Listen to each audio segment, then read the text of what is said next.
Hello नमस्कार साथियों, स्वागत है आपके अपने YouTube channel JL Jharkhand live में।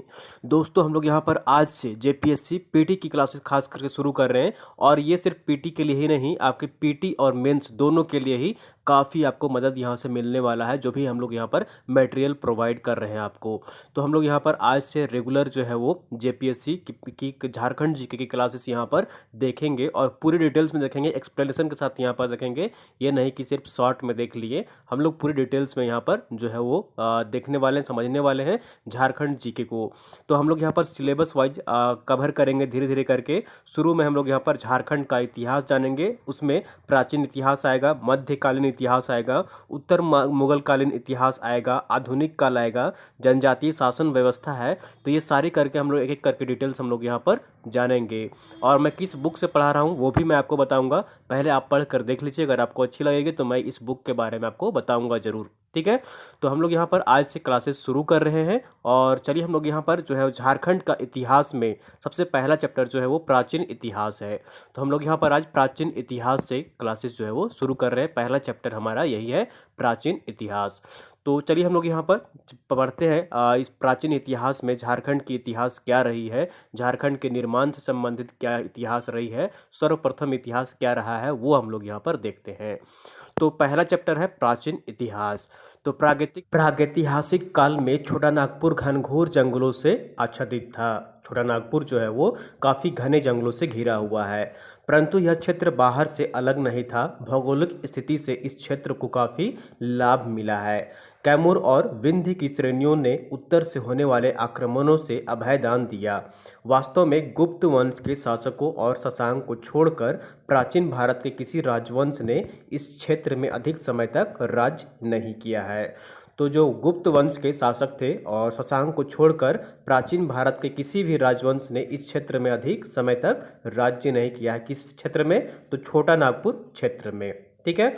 मान गोविंद बनर्जी, जो कि छोटा नागपुर ऐतिहासिक रूपरेखा का यह कहना है कि सिंधु घाटी तथा छोटा नागपुर पठार में पाई जाने वाली खोज एक दूसरे से इतनी मिलती जुलती है कि छोटा नागपुर प्राक मुंडा असुरों के दिन से पहले ही वह चालकोलिथिक संस्कृति को पार कर चुका था, ठीक है। तो मान गोविंद बनर्जी है, तो उनका कहना है, मानना है कि सिंधु घाटी तथा छोटा नागपुर पठार में पाई जाने वाली खोज एक दूसरे से बहुत ज़्यादा मिलती जुलती हैं। उस युग के प्रमाण के रूप में तांबे की कुल्हाड़ी मठ है, जो पटना स्थित संग्रहालय में रखे गए हैं। रांची, पलामू और मानभूम जिला में तांबे की कुल्हाड़ियाँ और टांगिया के नमूने पाए गए हैं। भूगर्भीय सर्वेक्षक जे कागिन ब्राउन 1915 ईस्वी में गुमला के बसिया और पलामू के हानुग्राम गए थे। उनका प्रतिवेदन था कि वे ताम्र युग और उत्तरी नवपाषाण युग के हैं। इस प्रकार प्रागैतिहासिक मुंडा पूर्व असुर छोटा नागपुर की संस्कृति चालकोलिथिक पुरुष का प्रतिनिधित्व करते हैं। खड़िया, बिरहोर तथा असुर जो है छोटा नागपुर की प्राचीनतम जनजातियां हैं। मुंडा, उरांव, हो जनजातियां बाद की हैं, ठीक है। सबसे जो पुरानी जो ये जनजाति है वो खड़िया, बिरहोर तथा असुर जनजाति है, जो कि छोटा नागपुर की सबसे प्राचीनतम जनजातियां हैं। और ये मुंडा हैं, उरांव हैं, हो हैं, जनजातियां हैं, ये बाद की जनजातियां हैं। कोरवा प्राचीन एवं बाद के बीच की है। चेरो, खेरवार, भूमि तथा संथाल आदि और भी प्रवृत्ति काल के हैं, ये और भी बाद में आए। खड़िया और बिरहोर संभवतः कैमूर की पहाड़ियों से होकर छोटा नागपुर में प्रविष्ट हुए थे, ठीक है। तो यहाँ पर देख लीजिए, जो खड़िया और बिरहोर हैं वो संभवतः कैमूर की पहाड़ियों से होकर छोटा नागपुर में प्रवेश किए थे, ठीक है। वे बिरजिया और असुरों की तरह छोटा नागपुर में प्रविष्ट होने वाली प्रारंभिक जनजातियों में से एक है, ठीक है। तो ये सब सारी जनजातियाँ जो है वो बाद में आई हैं, धीरे धीरे करके यहाँ पर इंटर की हैं। उसके बाद यहाँ पर देख लीजिए, मुंडा जनजाति का प्रवेश पथ और समय अनिश्चित है, ठीक है। इनका जो है वो समय अनिश्चित है। मुंडा परंपरा के अनुसार वे लोग मध्य भारत और उत्तर प्रदेश से भागकर आए थे, ठीक है। मध्य भारत और उत्तर प्रदेश से काफ़ी संख्या में मुंडा यहाँ पर लोग आए हुए थे, मुंडा जनजाति के लोग। जब उस क्षेत्र में आर्यों का आगमन हुआ था, आर्यों के विस्तार के बाद वे रोहतास क्षेत्र और बाद में छोटा नागपुर भाग गए। एक अलग मान्यता के अनुसार मुंडा तिब्बत से दक्षिण बिहार आए। ठीक है। मुंडा जो जनजाति की थी वो तिब्बत से दक्षिण बिहार आए थे और उसके बाद यहाँ से चारों तरफ फैलने लगे। वहाँ से उरांव, चेरो और खरवारों द्वारा भगाए जाने पर वे छोटा नागपुर क्षेत्र में चले आए। आगे चलकर मुंडाओं ने ऐतिहासिक नागवंश की स्थापना में योगदान दिया। उसके बाद यहाँ पर देख लीजिए, उरांव जाति संभवतः दक्षिण भारत के निवासी थे, क्योंकि भाषाविदों ने कुड़ुक और कन्नड़ तथा तमिल के अनेक शब्दों में एकरूपता आई है। तो कुड़ुक भाषा में अभी भी काफ़ी जो है वो मेल जोल खाता है, कन्नड़ और तमिल भाषा जो है वो उसके काफ़ी सारे शब्द जो है वो कुड़ुक भाषा में इस्तेमाल किए जाते हैं अभी भी। वे घुमक्कड़ किस्म के थे और कई जगहों पर घूमते हुए छोटा नागपुर पहुंचे थे। ऐसी भी मान्यता है कि मुंडा और उरांव आर्यों के आने के पूर्व उत्तर पश्चिम भारत से छोटा नागपुर आए थे। जो भी हो, उनके प्रवचन का एक पड़ाव निश्चित है और वह जो था वो कौन सा है? रोहतासगढ़ है। संभव है कि मुसलमानों के आक्रमण के कारण उन्हें यह स्थान छोड़ना पड़ा, लेकिन वे स्वीकार करते हैं कि फनी मुकुट राय के राजा बनाए जाने से पूर्व ही वे छोटा नागपुर में बस चुके थे। रोहतास से निकाले जाने के बाद उरांव दो शाखाओं में बट गए। एक शाखा गंगा के किनारे चलती हुई राजमहल की पहाड़ियों के पास पहुंची और वहां बस गई। ठीक है। उसके बाद इन्हीं के वंशज वर्तमान में मालेर जनजाति है। दूसरी शाखा जो है वो सोन पार कर उत्तरी कोयल की घाटी में प्रविष्ट हुई। कुछ लोग पलामू में बस गए और शेष छोटा नागपुर आ गए। तो उरांव जो यहाँ पर जो आए हुए थे रोहतास से, जो निकाले जाने के बाद वे दो भागों में बट गए, दो शाखाओं में बट गए। तो एक जो यहाँ पर उरांव की शाखा थी, उरांव जनजाति की शाखा थी, वो यहाँ पर चलती हुई राजमहल की पहाड़ियों की तरफ आ गई, पहुँच गई। और दूसरे जो थे वो चले गए कहाँ पर? जो सोन नदी को पार कर चले गए पलामू प्रमंडल में, जो कि आज भी पलामू में बसे हुए हैं। इस युग में भूमिज और संथाल बहुसंख्यक थे। ठीक है। इस युग में जो भूमिज थे और संथाल थे वो सबसे ज़्यादा यहाँ पर निवास करते थे। इनकी मिली जुली संख्या कई लाख थी। ये दोनों आर्यों के विरोधी थे। तो जो भी भूमिज थे और संथाल जनजाति के जो लोग थे वो आर्यों के विरोधी थे। यही कारण है कि आर्य उन्हें स्वान पूजक, ब्राह्मण विरोधी आदि कहते थे। तो यहाँ पर जो संथाल के थे और भूमिज जो थे वे यहाँ पर आर्यों को स्वान पूजक, ठीक है, याद रखिएगा, शब्द याद रखिएगा, स्वान पूजक, ब्राह्मण विरोधी आदि कहते थे। उन्हें अदर्शनीय, अमानवीय, मांस भक्षक, जीव भक्षक और जादू टोना के ज्ञाता के रूप में जाना जाता था। मुंडा और उरांव की तरह भूमिज और भूंया जनजाति भी छोटा नागपुर में अत्यंत प्राचीन काल से बसी थी। दक्षिण बिहार में दूर दूर तक इनकी आबादी फैली हुई थी। अंततः भूमिज मानभूम क्षेत्र में और हो तथा भूंया क्रमशः सिंहभूम तथा पलामू के क्षेत्र में सिमटकर रह गए। वे काफ़ी दिनों तक बाह्य लोगों को अपने क्षेत्र में प्रवेश करने से रोकते रहे। बाहरी लोगों को अपने क्षेत्र में प्रवेश करने से उन लोगों को रोकते रहे, उन्हें घुसने नहीं दिया करते थे। इस प्रकार यह स्पष्ट है कि 1000 ईस्वी पूर्व तक चेरो, खरवारों तथा संथालों को छोड़कर यहाँ उपलब्ध प्रायः सभी जनजातियाँ छोटा नागपुर क्षेत्र में बस चुकी थी। छोटा नागपुर खास में मुंडा, उरांव, सिंहभूम तथा हजारीबाग में हो, मानभूम में भूमिज, पलामू में उरांव तथा बिरजिया जनजाति की प्रधानता थी। ठीक है। छोटा नागपुर खास में मुंडा, उरांव, सिंहभूम तथा हजारीबाग में हो जनजाति के लोग निवास किए, मानभूम में भूमिज लोग और पलामू में उरांव तथा बिरजिया जनजाति की प्रधानता थी, वहाँ पर मुख्य रूप से बसे हुए थे। पूर्व मध्यकाल में हजारीबाग में संथाल तथा पलामू में चेरो, खरवार आकर बसे। तो पूर्व मध्यकाल में हजारीबाग में संथाल तथा पलामू में चेरो, खरवार जनजाति के लोग आकर बसे। गौतम बुद्ध के जन्म स्थान के बारे में एक लेखक अमरनाथ दास का विचार है कि उनका जन्म छोटा नागपुर में ही हुआ था। ठीक है। अमरनाथ दास का विचार है कि गौतम बुद्ध के जन्म स्थान के बारे में कि उनका जन्म छोटा नागपुर में ही हुआ था और यह उनकी कर्म भूमि थी। उन्होंने पलामू में उन स्थानों का जिक्र किया है जो उनके विचार से बुद्ध के जीवन से संबंध थे, लेकिन पुरातात्विक साक्ष्य इस बात का समर्थन नहीं करते हैं। फिर भी यह कहा जा सकता है कि छोटा नागपुर क्षेत्र पर बौद्ध धर्म का गहरा प्रभाव पड़ा था। अनेकों स्थान पर बौद्ध धर्म से संबंध अवशेष बिखरे पड़े हैं। उनमें से कुछ रांची विश्वविद्यालय के स्नातकोत्तर इतिहास विभाग में देखा जा सकता है। स्नातकोत्तर इतिहास विभाग में उन पुरातात्विक सामग्रियों का रख रखाव ठीक नहीं है, उसे किसी संग्रहालय में रखना चाहिए।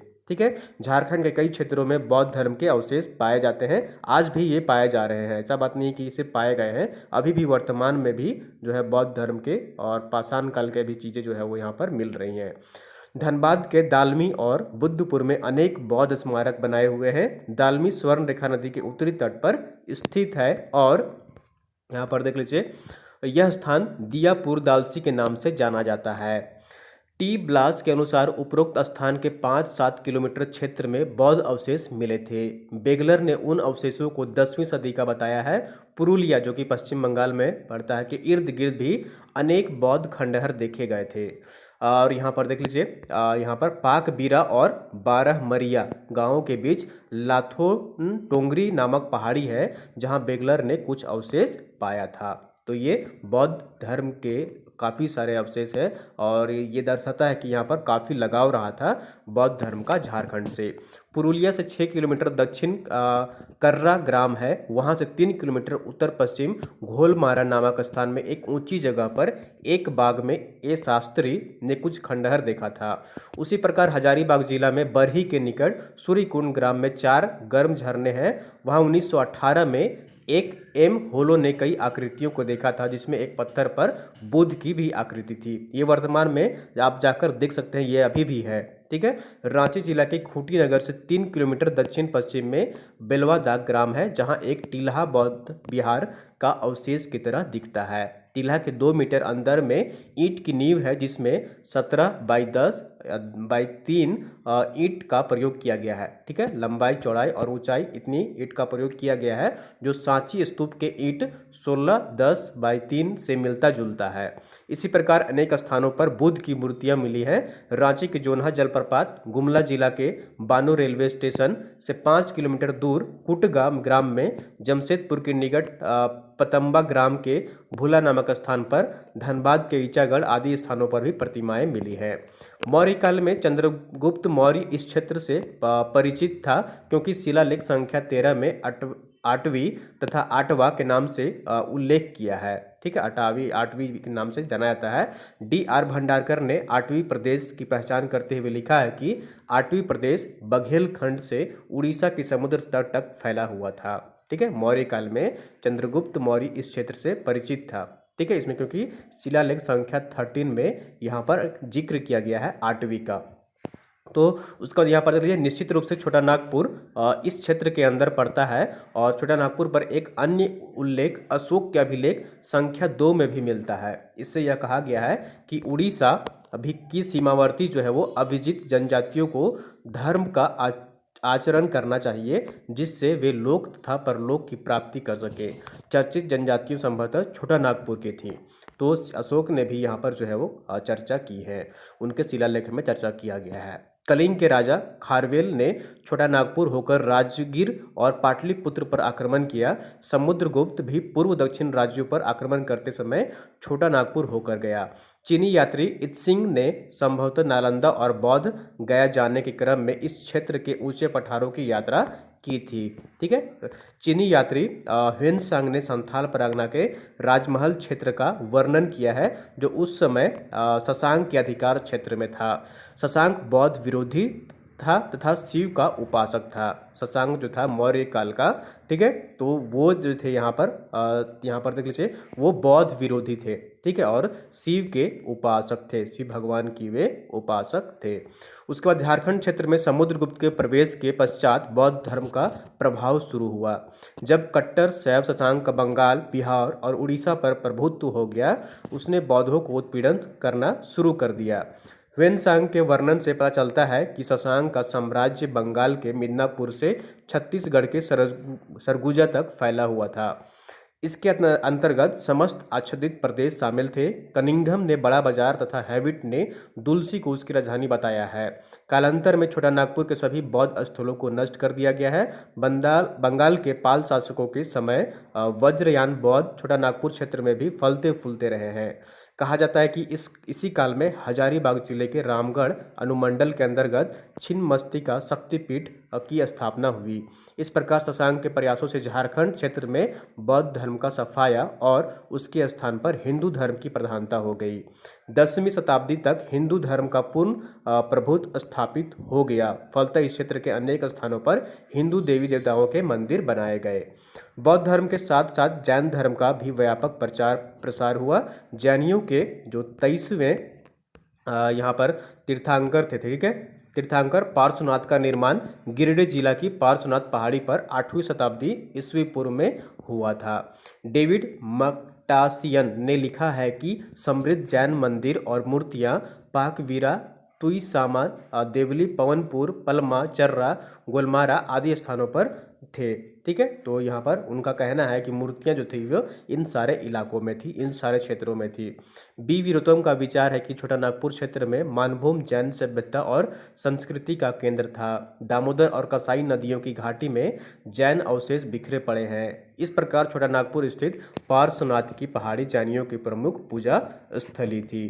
कार्ल डाल्टन के अनुसार कुसाई नदी के तट पर, ठीक है, कुसाई नदी के तट पर पाकवीरा में उन्हें कई जैन की मूर्तियां मिली थीं। ठीक है, और कुसाई नदी के तट पर पालमा तथा बोड़ाम और कर्रा तथा पाकवीरा में उसने जैन मंदिरों के अवशेष देखे थे। ये मेंशन किया गया है कर्नल डाल्टन के द्वारा। इन सब तथ्यों से लगता है कि पलामू और गढ़वा के क्षेत्रों में जैन धर्म का असर कम पड़ा है उधर। परंतु बी वीरोत्तम का कहना है कि सतबरवा के निकट हनुमान ग्राम में जैनियों के कुछ पूजा स्थल मिले थे।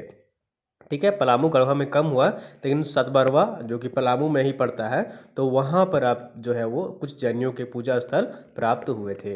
लगभग 750 ईस्वी में गोपाल ने पड़ोसी क्षेत्र बंगाल में पाल वंश की स्थापना की।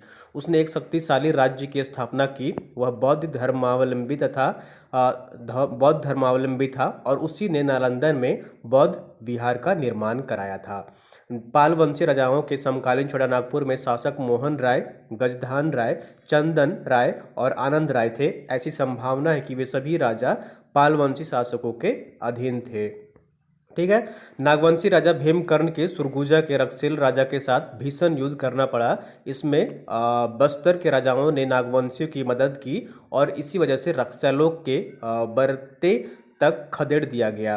कोरम्बे में स्थित वसुदेव मंदिर की मूर्ति को इन्हीं रक्षेलों से छीना गया था। पलामू में प्रारंभ में रक्षलों का आधिपत्य था। रक्षैल राजपूताना क्षेत्र से रोहतासगढ़ होते हुए पलामू पहुंचे थे। उनका शासनकाल काफ़ी दिनों तक चला, लेकिन बाद में उन्हें चेरों द्वारा अवदरत कर दिया गया। ठीक है, वहां से खदेड़ दिया गया। पलामू के चेरो जाति के कोल जनजाति मूल के होने की बात को कर्नल डाल्टन ने स्वीकार किया है। ठीक है, तो यहाँ पर चेरो जनजाति जो है वो, और चेरो जनजाति को कोल जनजाति के मूल होने का यहाँ पर जो है उन्होंने मेंशन किया है, बुक में उन्होंने लिखा है। तो यहाँ पर देख लीजिए, पीसी राय चौधरी के अनुसार चेरो महर्षि चिचावन के वंशज थे और इलियट ने उन्हें भार जनजाति की एक शाखा होने की संभावना व्यक्त की है। परंतु फ्रांसिस बुकानन ने उन्हें सुनक परिवार का सदस्य बताया है। ठीक है, तो फ्रांसीसी बुकानन थे, उन्होंने सुनक परिवार का सदस्य बताया है, जिनका राज कीकट क्षेत्र जो कि मगध में स्थित था। ऐसी संभावना है कि चेरों ने पश्चिम बिहार में 12वीं शताब्दी के उत्तरार्ध में स्थापित किया, जो बनारस के पूर्व से पटना के पश्चिम और गंगा के दक्षिण से विंध्या पर्वत के उत्तर कैमूर तक फैला हुआ था। रक्सैलों ने कुछ समय तक सरगुजा को अपने राज्य में मिला लिया था और उस पर उनका आधिपत्य था। इस समय की महत्वपूर्ण जनजातियां जो थी वो खरवार थी, गोंड, माहे, कोरवा, पहाड़िया तथा किसान थी। इनमें सबसे अधिक संख्या खरवारों की थी, जिसका शासक प्रताप धवल थे। उन्होंने जपला में अधिक दिन तक राज्य किया। ठीक है, जपला में जो कि किसने राज्य किया सबसे अधिक, तो वो प्रताप धवल थे। इसी काल में झारखंड में ऐतिहासिक राजवंशों की स्थापना हो रही थी। जैसे छोटा नागपुर में नागवंश की स्थापना हो रही थी, पलामू में रक्सैल और सिंहभूम में सिंह वंश आदि की। यहाँ की जनजातियों में मुंडाओं की प्रधानता थी और राज्य निर्माण भी इन्होंने ही सर्वप्रथम शुरू किया। बी वीरोत्तम के अनुसार छोटा नागपुर में रीता मुंडा प्रथम मुंडा जनजातीय नेता था। याद रखिएगा, यहाँ पर छोटा नागपुर में रीता मुंडा प्रथम मुंडा जनजातीय नेता था जिसने राज्य निर्माण की प्रक्रिया शुरू की। उसने सुतना पाहन को मुंडाओं का शासक चुना और नए राज्य का नाम दिया गया सुतिया नागखंड। क्या नाम दिया गया? याद रखिएगा, यहाँ पर महत्वपूर्ण जो है आपके लिए अंडरलाइन करने की बातें हैं। तो यहाँ पर जो है वो देख लीजिए, सबसे पहले जो यहाँ पर राज्य निर्माण करने की जो शुरुआत हुई वो रीता मुंडा प्रथम मुंडा जनजातीय नेता था जिसका राज्य निर्माण की प्रक्रिया शुरू की। उसने सुतना पाहन को मुंडाओं का शासक चुना और नए राज्य का नाम दिया गया सुतिया नागखंड। सुतना ने अपने राज्य को 7 गढ़ों में विभक्त किया था। तो ये कौन कौन से 7 राज्य थे उनके? तो यहाँ पर देख लीजिए, लोहागढ़ जो कि वर्तमान में लोहरदगा में पड़ता है, हजारीबाग, पालूनगढ़ जो कि पलामू में पड़ता है, मानगढ़ जो कि मानभूम में पड़ता है, सिंहगढ़ जो कि सिंहभूम में पड़ता है, केसलगढ़, सुरमुगढ़ और जो कि सुरगुजा जिसे कहा जाता है। इन 7 गढ़ों को 21 परगनों से विभक्त किया गया था। तो ये सब सारी प्रक्रिया चल रही थी और इसी काल में झारखंड में ऐतिहासिक राजवंशों की स्थापना भी हो रही थी। जैसे छोटा नागपुर में नागवंश हो रहा था, पलामू में रक्सैल, वहाँ पर शासक जो है रक्सैलों का जो है आधिपत्य हो रहा था, सिंहभूम में सिंह वंश आदि का यहाँ पर जो है शासक बढ़ रहा था, राजवंश यहाँ पर बन रहे थे। यहाँ की जनजातियों में मुंडा की प्रधानता थी। ठीक है, यहाँ पर जो जनजाति सबसे प्रधान थी वो थी मुंडा और राज्य निर्माण भी इन्हीं ने ही सर्वप्रथम शुरू किया था मुंडा जनजाति द्वारा। तो यहाँ पर बी बिरोतम के अनुसार छोटा नागपुर में रीता मुंडा प्रथम मुंडा जनजातीय नेता था। याद रखिएगा, प्रथम मुंडा जनजातीय नेता कौन था? तो यहाँ पर वो रीता मुंडा था जिसने राज्य निर्माण की प्रक्रिया शुरू की थी। उसने सुतना पाहन को मुंडाओं का शासक चुना। ठीक है, सबसे पहले जो है वो शासक चुना किसको? तो ये सुतना पाहन को, और राज्य का नाम दिया गया सुतिया नागगढ़। ठीक है, सुतिया नागखंड यहाँ पर है जो कि राज्य को अपना नाम दिया। ठीक है, तो सुतिया पाहन को मुंडाओं का शासक चुना गया और राज्य का नाम दिया गया सुतिया नागखंड। याद रखिएगा। उसके अंतर्गत यहाँ पर देख लीजिए कौन कौन से स्थान थे, उनके जो क्षेत्र थे, आधिपत्य क्षेत्र थे, राजवंश जो था वो लोहगढ़ जो कि वर्तमान में लोहरदगा में पड़ता है, हजारीबाग, ठीक है, और पालूनगढ़ जो कि पलामू में है, मानगढ़, सिंहगढ़ जो कि सिंहभूम, केसलगढ़, सुरमुगढ़, ठीक है, सुरगुजा जिसे कहते हैं, इन 7 गढ़ों को 21 परगनों में विभक्त किया गया था। उसके बाद यहाँ पर और भी छोटे छोटे यहाँ पर जैसा गांव के नाम दिए गए हैं, जैसा कि आप यहाँ पर देख पाते हैं। और उपरोक्त विवरण से यह साफ है कि सुतना पाहन द्वारा स्थापित राज्य संपूर्ण झारखंड में फैला था। दुर्भाग्यवश है कि सुतना पाहन को राज्य अधिक दिन नहीं टिक सका। सुतना का जो राज्य था वो अधिक दिन नहीं टिक सका। कालांतर में झारखंड के विभिन्न भागों में नए राज्यों की स्थापना की गई। इनमें मुख्य जो थे वो पलामू, सरगुजा, कोराम्बे तथा बरवे के रक्सैल राज्य, छोटा नागपुर के नागवंशी राज्य और पोरहाट का सिंह राज्य अन्य उल्लेखनीय राज्य थे। पंचेत और क्योंझर ये सब सारे जो है उसमें उल्लेख किए गए हैं। छोटा नागपुर में स्थापित नागवंश राज्य इस मामले में महत्वपूर्ण था कि यह मुख्यतः जनजातियों का राज्य था। उस समय इसकी राजधानी खुखरा थी। नागवंशों की प्रारंभिक कहानी जो है वो विवादास्पद है और जैसा कि आप यहाँ पर देख पा रहे हैं इसकी उत्पत्ति के बारे में कई कहानियाँ प्रचलित हैं। नागवंशीय राजाओं की स्थापना तिथि और कार्यकाल भी जो है वो असामान्य लगता है। जैसे फनी मुकुट का शासनकाल 94 वर्ष बताया जाता है, परंतु इतना निश्चित है कि नागवंशी राज्य की स्थापना 10वीं शताब्दी में हुई, जैसा कि छोटा Nagpur survey and settlement report में जे रीड ने बताया है। फनी मुकुट राय ने राज्य पर सत्तारूढ़ होकर रामगढ़, गोला, पलानी, तमाड़, हजाम, टोरी, मानकेरी तथा बरवा आदि क्षेत्रों पर अपना आधिपत्य बना लिया था। नागवंशी राज्य में 66 परगने थे, 22 जो थे वो घटवारी थे, 18 सुखरागढ़, 18 जो थे दोईसागढ़ और 8 बर्चीगढ़ में। ठीक है, कुल जो है यहाँ पर 66 परगने थे। फनी मुकुट राय के राज्याभिषेक के समय छोटा नागपुर का अधिकांश जनता जनजातीय थी, परंतु ब्राह्मण, राजपूत तथा अन्य हिंदू जातियों का संख्या बढ़ने लगी। उनके नागवंशी राज्य के पूर्व में पंचेत का राज्य था एवं दक्षिण में क्योंझर का राज्य था। चौथा नागवंशी राजा प्रताप राय ने सुतियाम्बे से राजधानी बदलकर स्वर्ण रेखा नदी के तट पर चूटिया ले आ गया। ठीक है, नई राजधानी से बाहर लोगों को बुलाकर बसाया गया। उसके राज्य में सर्वत्र शांति और व्यवस्था कायम थी। ठीक है। तो ये यहाँ पर जो है वो अलग अलग राज्य में यहाँ पर जो है वो राजवंश यहाँ पर बन रहे थे। छोटा नागपुर पर पड़ोसी शासकों का काफ़ी प्रभाव पड़ा। कुछ समय तक गुर्जर, प्रतिहार, राष्ट्रकूट और पाल राजाओं ने उस क्षेत्र पर कुदृष्टि लगा रखी थी। हजारीबाग के इटखोरी नामक स्थान पर महेंद्रपाल के शिलालेख से स्पष्ट होता है कि 9वीं शताब्दी के उत्तरार्ध में गुर्जर प्रतिहारों ने छोटा नागपुर के सीमावर्ती इलाकों पर कब्जा कर लिया था। पाल शासकों ने भी बुरी नज़र डालने का प्रयास किया था, परंतु बाद में उनके कमज़ोर पड़ने के कारण छोटा नागपुर पर खतरा टल गया। तो यहाँ पर जो है वो छोटा नागपुर पर ये इस तरह से यहाँ पर जो है पहले कौन कौन सी जातियाँ हैं जो कि यहाँ पर आई थी और यहाँ पर इसका विश्लेषण किया गया है।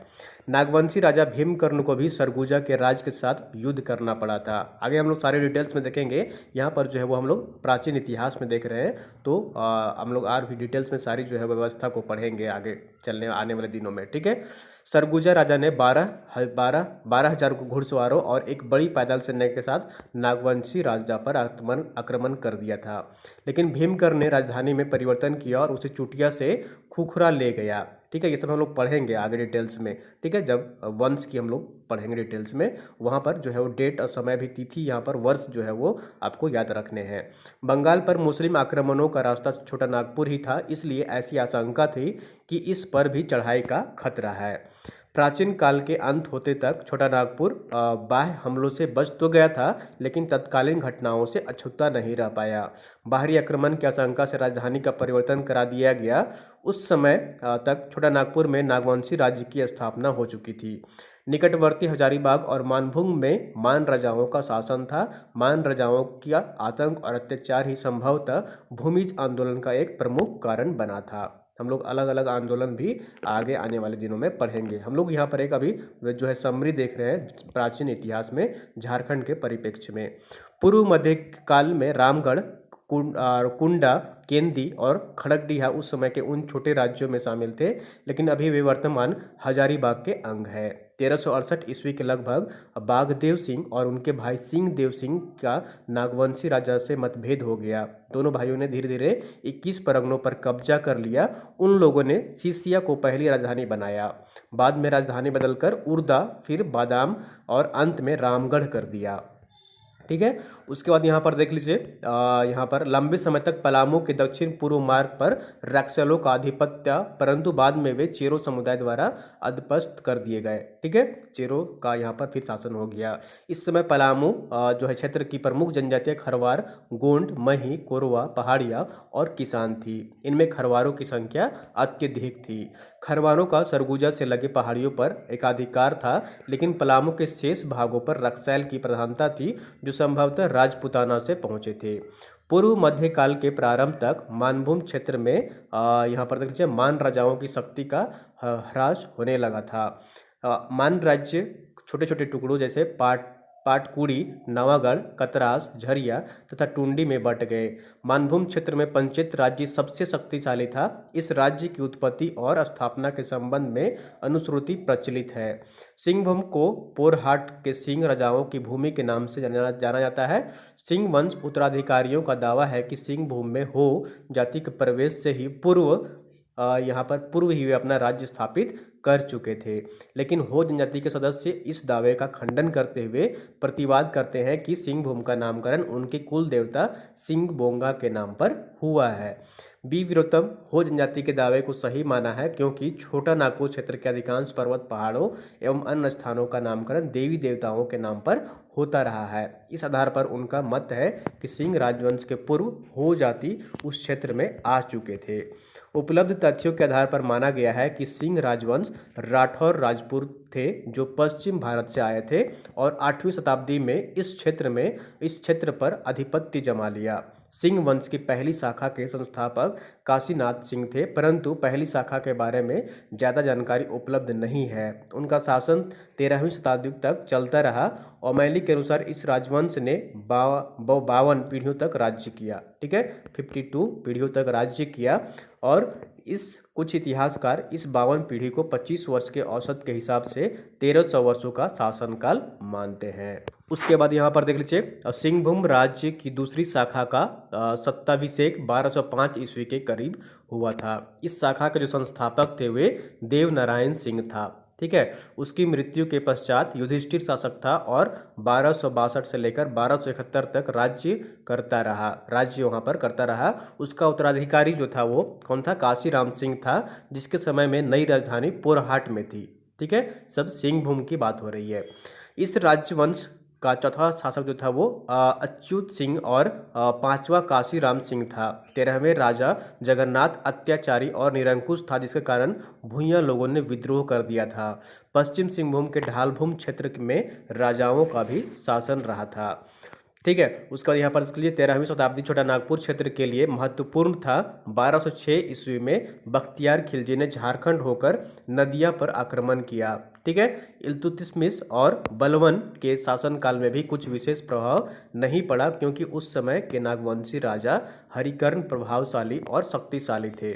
उस समय झारखंड को जंगलों के प्रदेश के रूप में जाना जाता था, जो मूलतः हाथियों के लिए प्रसिद्ध था। इस क्षेत्र को बंगाल पर आक्रमण के लिए प्रयोग किया जाता था। तुगलक वंश के शासक मुहम्मद बिन तुगलक के सेनापति मलिक बया हजारीबाग क्षेत्र में छह चंपा तक आज पहुंचा था। ठीक है, स्वयं संथालों के अनुसार यह आक्रमण 1340 ईस्वी में इब्राहिम अली के नेतृत्व में हुआ था। उसने बीघा के किले पर अधिकार कर लिया और फलस्वरूप वहां के संथाल अपने सरदार के साथ भाग निकले। उसके बाद फिरोज तुगलक ने छोटा नागपुर के हजारीबाग पर आक्रमण किया और सतगांव के इर्द गिर्द एक बड़े क्षेत्र पर अधिकार कर लिया। उसके ने जीते क्षेत्र पर शासन कायम करते हुए सतगांवा को अपनी राजधानी बनाया। यह सच है कि दिल्ली के लोदी का तुगलक वंश के शासक सतगांवा के आगे नहीं बढ़ सके, क्योंकि उन्हें शक्तिशाली नागवंशी राजाओं से मुकाबला करना पड़ता। उसके बाद यहाँ पर देखिए, इस प्रकार यह निष्कर्ष निकलता है कि प्राचीन और पूर्व मध्यकाल में छिटपुट आक्रमण जो है यहाँ पर चल रहे थे। बावजूद झारखंड के लगभग सभी क्षेत्र जो है वो स्वतंत्र बने रहे। ठीक है, हर जगह आक्रमण हो रहा था, लेकिन कोई किसी का यहाँ पर गुलाम जो है वो नहीं बना हुआ था। वीरभूम राजा द्वारा सिंहभूम और मोहम्मद बिन तुगलक या फिरोज तुगलक के समय हजारीबाग क्षेत्र पर आक्रमण से कोई विशेष प्रभाव नहीं पड़ा। छोटा नागपुर क्षेत्र अपनी क्षेत्रीय स्वच्छंदता कायम रखने में कामयाब रहा। तो अब यहाँ पर देखिए संथाल परगना क्षेत्र में उस समय के उपलब्ध अभिलेख के अनुसार क्षेत्र के प्रारंभिक निवासी मालेर, जो कि सौरिया पहाड़ी थे, जो आज भी राजमहल पहाड़ियों के उत्तरी भाग में पाए जाते हैं, सौरिया जनजाति। चंद्रगुप्त मौर्य के दरबार में आने वाले चीनी यात्री मेगास्थनीज ने जिस मल्ली का उल्लेख किया है वे यही हैं। उसके वर्णन के अनुसार मल्ली जाति विस्तार मगध अथवा बिहार के निवासी तथा गंगरीदे निचले बंगाल के निवासी के मध्यस्थ इनका क्षेत्र गंगा नदी से घिरा हुआ था। उपरोक्त सीमा के अंतर्गत मल्लुस नामक एक पहाड़ था, जिसकी पहचान भागलपुर जिले के दक्षिण गोड्डा अनुमंडल की सीमा के समीप पवित्र मंदार पर्वत के रूप में की गई है। सौरिया पहाड़ी को कुछ लोग ग्रीक भूगोलवेताओं द्वारा वर्णित सौरी जाति मानते हैं, लेकिन सामान्यतः सौरी से उड़ीसा का सबर का बोध होता है। ठीक है, तो ये सामान्यतः जो है यहाँ पर उड़ीसा की जनजाति है सबर। 645 ईस्वी में भारत की यात्रा पर आए चीनी यात्री ह्वेन-त्सांग को पूर्व देश के इस भाग के बारे में विस्तृत जानकारी नहीं थी। उसकी यात्रा के अभिलेख से पता चलता है कि उसने चंपा राज्य की यात्रा की थी। चंपा की उत्तरी सीमा गंगा के किनारे लखीसराय के राजमहल तक फैली थी, तो दक्षिणी सीमा उन जंगली क्षेत्रों से होकर गुजरती थी जिसमें जंगली हाथी और हिंसक जंतु विचरण करते थे। चंपा के पूर्व में कीचियू खीलो या कीचिंग किलो राज्य था, जो जनरल कनिंघम के अनुसार वर्तमान संथाल परगना के क्षेत्र में शामिल था। जनरल कनिंघम के अनुसार वर्तमान संथाल परगना के राजमहल के अंतर्गत यहाँ पर देख लीजिए कंकजोल, ठीक है, कंकजोल का संकेत मिलता है, जो मुंझी 18 मील दक्षिण में है। कंकजोल का छोटा राज्य जब स्वतंत्र था तब संभवतः इसमें राजमहल के दक्षिण और पश्चिम के पहाड़ी क्षेत्र, इनके बीच का मैदानी भाग और दक्षिण में मुर्शिदाबाद तक भागीरथ नदी का क्षेत्र शामिल था। तो ह्वेनसांग ने इस राज्य के बारे में वर्णन किया है कि पड़ोसी राज्य द्वारा जीत लिए जाने के बाद शहर उजड़ गए और अधिकतर निवासी गांवों और टोलों में बिखर गए। ठीक है, ये ह्वेनसांग जो कि चीनी यात्री थे उनके द्वारा एक्सप्लेन किया गया है। उसके वर्णन में यह भी उल्लेख है कि उत्तरी सीमा में गंगा के समीप ईंट और पत्थरों से निर्मित एक बड़ा किला था जिसकी पहचान जनरल कनिंघम ने तेलियागढ़, ठीक है, तेलियागढ़ के रूप में की है और निष्कर्ष निकाला गया है कि उक्त किला संभवतः तेलियागढ़ में अवस्थित था। ऐसी संभावना है कि वह स्थान एक सैन्य दुर्ग था क्योंकि वह बंगाल की ओर जाने वाले 3 मार्गों में से एक पर पूर्ण अधिकार रखता था, लेकिन वह प्रार्थना स्थान भी हो सकता था क्योंकि इसके बड़ी संख्या में बौद्ध तथा देव मूर्तियाँ मौजूद थीं। इसके बाद कई शताब्दियों तक इस क्षेत्र में कोई उपलब्ध नहीं है, लेकिन थोड़ा वर्णन भविष्यतः पुराण के ब्राह्मण खंड में, जिसकी रचना संभवतः 15वीं या 16वीं शताब्दी में प्राचीन सामग्रियों के आधार पर हुई है। इसमें संथाल परगना के अतिरिक्त वीरभूम के नरीखंड के रूप में उल्लेख मिलता है। उसके अनुसार नरीखंड झाड़ियों से भरा क्षेत्र है। वह भागीरथ के पश्चिमी तथा द्वारिकेश्वरी नदी के उत्तर में अवस्थित है। यह पश्चिम में पंचकोट पहाड़ के साथ फैला है तथा उत्तर में कीकट तक पहुंचता है। जंगल अत्यंत घने हैं जिसमें अर्जुन, साल और सखोट के वृक्ष हैं। ठीक है, ये सब सारे जो है वो घने जंगल से भरे पड़े हैं इन पेड़ों से। यह क्षेत्र वैद्यनाथ के आश्रम के कारण प्रसिद्ध है। सभी वर्गों के लोग देव की पूजा करते हैं जो वर्तमान युग में शुभ कार्यों के स्रोत हैं। इस क्षेत्र को 3/4 भाग जंगल और 1/4 कृषि योग्य है। एक छोटे हिस्से की भूमि उर्वर है परंतु अधिकांश भूमि खारी और अनुपजाऊ है। वर्णन में छोटी छोटी धाराओं और यहाँ पर देख लीजिए का उल्लेख है जिसमें एक प्रमुख आश्रय है। निवासियों के बारे में कहा गया कि वे कुशल धनुर्धारी और परिश्रमी कृषक हैं। तो हम लोग यहाँ पर आज प्राचीन इतिहास के परिप्रेक्ष्य में झारखंड को देख रहे थे। तो प्राचीन भारत में बहुत सारे राजवंश आए, बहुत सारे शासक आए, लेकिन झारखंड राज्य के जो छोटा नागपुर एरिया था वो उन लोगों से अछूता रहा। यहाँ पर अलग अलग छूटपाट घटने होते रहे, लेकिन यहाँ पर किसी का जो है पूरा जो है यहाँ पर अधिकार नहीं हो सका और छोटे छोटे खंड में यहाँ पर जो है वो राजा अलग अलग जगह अपना राजवंश स्थापित करने में लगे रहे। ठीक है, तो इस तरह से यहाँ पर देख सकते हैं कि पलामूर के राजाओं की यहाँ पर सूची है, जैसा कि आप यहाँ पर देख पा रहे हैं। भागवत राय 1585 से लेकर 1605 तक रहे हैं। अनंत राय रहे हैं। साहबल राय रहे हैं जो कि 1612 से लेकर 1627 तक रहे हैं। प्रताप राय 1627 से लेकर 1637 तक रहे हैं। भूपाल राय, मेदिनी राय जो कि 1658 से लेकर 1674 तक रहे हैं। रुद्र राय, दिक्रपाल राय, साहब राय, रंजीत राय, जयकृष्ण राय, चित्रजीत राय, ये सभी जो है वो पलामू के राजा रहे हैं। उसके बाद यहाँ पर साहब राय, रंजीत राय, जयकृष्ण राय, चित्रजीत राय, गोपाल राय, गजराज राय के प्रबंधक और उस वसंत राय, चूड़ामन राय, तो ये सभी जो है यहाँ पर 1813 तक यहाँ पर जो है वो पलामू के राजा की सूची है। उसके बाद यहाँ पर छोटा नागपुर के राजाओं की यहाँ पर सूची जारी की गई है, जैसा कि देख पा रहे हैं आप। तो महाराजा यहाँ पर फनी मुकुट राय 98 अवधि से लेकर 162 ईस्वी तक यहाँ पर 162 तो है यहाँ पर उन्होंने राज्य किया। उसके बाद यहाँ पर महाराज मुकुट राय, मदन राय, प्रताप राय, महाराजा उदय मणि राय, जय मणि राय, श्री मणि राय, फनी राय, अंदी राय, जयेंद्र राय, हरि राय, ठीक है, गजराज राय, सुंदर राय, मुकुंद राय, उदय राय, कंचन राय, कंदर्प राय, मगन राय, जगन राय, ये सभी जो है यहाँ पर जैसा देख पा रहे हैं ये सब रहे हैं छोटा नागपुर के राजाओं की यहाँ पर सूची है। तो यहाँ पर देख लीजिए लंबी सूची है। छोटा नागपुर की राजाओं की संख्या यहाँ पर लगभग देख लीजिए कितनी है। तो जैसा कि आप यहाँ पर देख पा रहे हैं छोटा नागपुर के 60 लगभग यहाँ पर राजा हैं जो कि उनकी सूची दी गई है। ठीक है, आप अगर चाहें तो स्क्रीनशॉट भी ले सकते हैं। और रामगढ़ के शासन गण की सूची बागदेव सिंह यहाँ पर जैसा देख पा रहे हैं रामगढ़ के शासनकाल की यहाँ पर सूची जारी की गई है। यहाँ पर हम लोग डिटेल्स में पढ़ेंगे फिर आगे यहाँ पर आने वाले दिनों में यहाँ पर जो है एक सूची जारी की गई है जो कि अलग अलग राजवंश के राजा कौन कौन रहे हैं। ठीक है, तो इस तरह से यहाँ पर झारखंड जो है यहाँ पर अलग अलग राजवंश में बटा हुआ था प्राचीन इतिहास के समय भी। किसी भी का यहाँ पर पूर्ण अधिकार पूरे झारखंड में नहीं हो सका। ये हमें प्राचीन इतिहास से जानकारी प्राप्त होती है। ठीक है, तो दोस्तों आज ये मेरी पहली क्लास थी जेपीएससी से संबंधित। तो उम्मीद करता हूँ आपको वीडियो पसंद आई होगी। अगर आप यहाँ पर कुछ और इसमें इम्प्रूवमेंट चाहते हैं तो वो भी कमेंट करें आप नीचे। ठीक है, मैं आशा करता हूँ कि आप सब को अच्छी लगी होगी और क्या मैं इसमें इम्प्रूवमेंट कर सकता हूँ वो भी आप यहाँ पर इसमें देखिएगा और कमेंट करिएगा। और मैं इसके संबंधित यहाँ पर क्वेश्चन आंसर भी अगले वीडियो में आपको प्रोवाइड कर दूंगा। ठीक है, तो पहले हम लोग चैप्टर पढ़ेंगे और फिर उसके बाद यहाँ पर क्वेश्चन आंसर देखेंगे। तो इस तरह से भी हम क्लासेस में लगातार लेने वाला हूँ। तो आप लोग हमारे साथ जुड़िए और अपने दोस्तों को भी बताइए कि यहाँ पर जो है वो जेपीएससी की वो भी बिल्कुल फ्री यहाँ पर आपकी क्लासेस यूट्यूब पर चलाई जा रही हैं। तो आप सब यहाँ पर जुड़े और अगर चैनल में नए हैं तो ज़रूर सब्सक्राइब कर लीजिए। हमारे टेलीग्राम ग्रुप ज्वाइन कर लीजिए, वहाँ पर भी सारे महत्वपूर्ण क्यूज होते हैं और कुछ महत्वपूर्ण पीडीएफ जो है वो आपको टेलीग्राम ग्रुप में ही प्रोवाइड किए जाते हैं। तो दोस्तों ये थी यहाँ पर प्राचीन इतिहास झारखंड के परिप्रेक्ष्य में। उम्मीद करता हूँ आपको वीडियो पसंद आई होगी। तो वीडियो को अधिक से अधिक अपने दोस्तों के साथ शेयर करिए और उन्हें भी जोड़िए।